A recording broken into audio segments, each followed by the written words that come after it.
ఆ సమగ్ర సారాంశం చెబుతున్నాను. ఈరోజు మనమంతా కళ్ళకి గంటలు కట్టుకొని పిల్లల భవిష్యత్తుని చిన్న భిన్నం చేస్తున్నామా లేదా? చేస్తున్నామంటే అవును కాదు అని చెప్పండి, లేదు అని అంటే తలలు ఊపండి.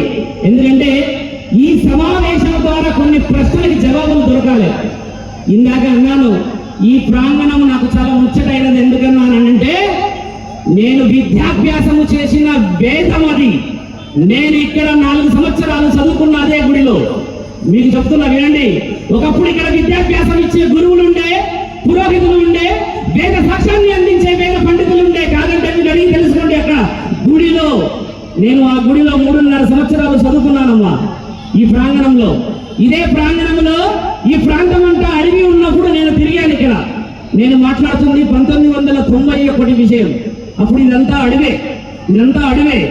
అలాంటి ఈ యొక్క ప్రాంతం ఇంకా పదిలంగా ఉన్నది అని అంటే పూర్వీకులు చేసిన పుణ్యమే కదా. జై శ్రీరామ్, జై శ్రీరామ్. చాలా గట్టిగా అనాలి. వెంకటేశ్వర స్వామి గర్భగుడిలో నుంచి బయటికి వచ్చే విధముగా మనం అనాలి. జై శ్రీరామ్.